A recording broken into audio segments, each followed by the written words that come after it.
Welcome back to a new analysis of Microsoft on our channel. Don't forget to subscribe as we regularly publish purchased analyses for stocks, providing insight into access to affordable tools that we use from data sources. Note that this analysis is purely quantitative, meaning focused on data and not so much fundamental, but for Microsoft, we know that it is a great company. Also, intrinsic values should always be determined by yourself if you are a long-term investor. Here we look at both long-term and short-term, but purely from data and tools.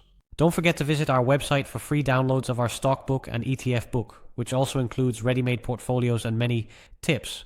And check our website for analyses of the best growth, value, and dividend analyses we create each month. And that for just $99 based on countless studies of thousands of stocks, including one, Microsoft. And as far as we're concerned, Microsoft is not the potentially best stock, maybe for the long term, but in the short term, it can all go the other way, and we will explain why. First of all, it is of course a very strong company, so the economic moat is really very good, and for the very long term, Microsoft will likely continue to rise. However, it is likely, well, you can almost certainly say that there will be very plausible large declines. The fair value estimate from Morningstar is quite high, namely 490. This means that according to their calculations, Microsoft, with a current price of 425, is indeed undervalued by about 10 to 15%. Therefore, it also receives a Morningstar rating of 4 stars. Looking at the Wall Street ratings, they also give a high price target of almost the same, $490. And the price target range is quite striking, as they indicate that they estimate Microsoft is worth at least this current valuation. So there is hardly any downward potential, and that seems very strong to me. But we will see. Why does it seem very strong to us? Well, if you just purely look at the facts and data based on the EPS growth, Microsoft currently has a quite high price earnings valuation of 34. A normal multiple would be around this fair value line. The normal multiple for Microsoft is, of course, slightly higher. You see, that is 21. Only the price is far above. Let's take a shorter time scale. Then it all seems a bit more manageable, and the price appears to follow the normal multiple, but here is a serious risk. Why? You see the price to earnings is around 30, 34. Fairly high. The estimates from the market, the EPS growth, can obviously disappoint. However, the company is still growing strongly with such earnings growth per share of 15 to 17%. Only then must the stock buy out at a PE ratio of 33 to achieve a nice return that is slightly higher than the market average. And keep in mind, the market is somewhat overheated in our opinion. But let's say that in a few years, Meta gets a price to earnings of 26, and for convenience, let's assume the EPS growth estimates are correct. Then you have a potential annual return of around 5%.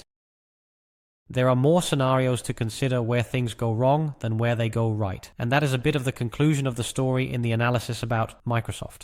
The current price to earnings is simply high. When you look at the long-term growth estimates, and then an EPS growth of 15% per year is estimated, which is still quite impressive for such a large company.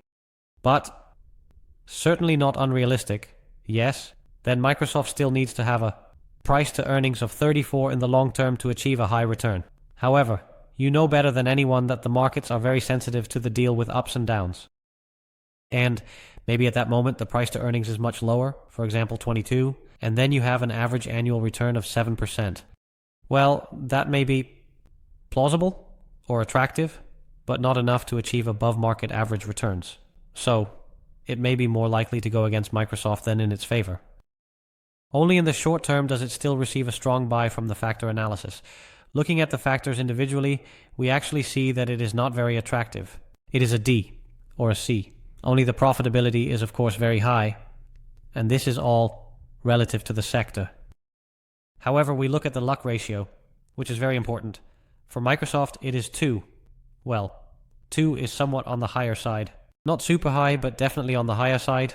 Ideally, you want stocks with a luck ratio well below 1, because those are very undervalued. That doesn't seem to be the case for Microsoft. You always pay a premium for these kinds of companies.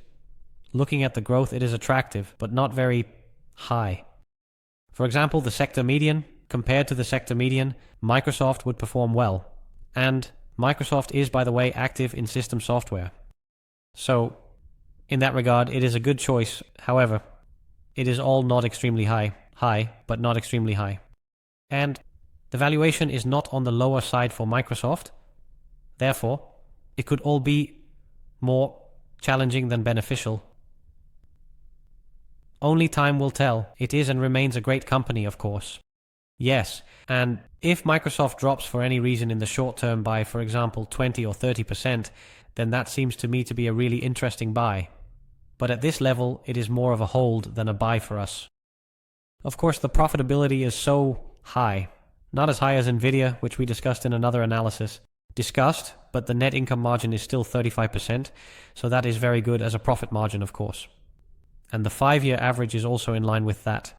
So they have actually been doing quite well for a considerable time. Return on equity is very high, and the return on total capital is even nearly 20%, and the 5-year average is also almost 20%. So yes, if you achieve a return on your equity of 20%, that is of course very good. And that is the catalyst for the long term. Growth of your EPS, your earnings per share, and of course of your company, and thus also your business position, etc. Zex Rank also gives a hold rating. They indicate that especially the value is not really attractive, and neither is the momentum. And their price target for the next 6 to 12 months is $450. So higher than the current price. But this implies a small percentage growth in any case in the short term. So in the short term they are a hold, and in the long term it is neutral. And of course you actually want to invest in assets that have the highest chance of real exponential returns. Microsoft is of course likely set at fair value that the market is efficient because a lot of analysts are watching, and of course you really find the impressive opportunities in the market where the market is less efficient, where few analysts are watching, where the sector is hated, or where the names are unknown, and we look more in those areas.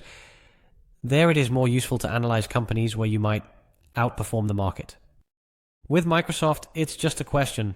However, as I said, Microsoft often drops by 20 or 30%. If that happens, it seems like a no-brainer to buy Microsoft. Time will tell. If you look at the very short term, you can see that momentum is indeed starting to decrease. Actually a horizontal course. You also see that the MACD is starting to decrease. However, maybe it finds support here at the 0 line and also support here at the EMA 20. So it may be that the price stabilizes for perhaps a somewhat longer period before it starts to rise again. However, everything depends on profit realization in both the short and long term.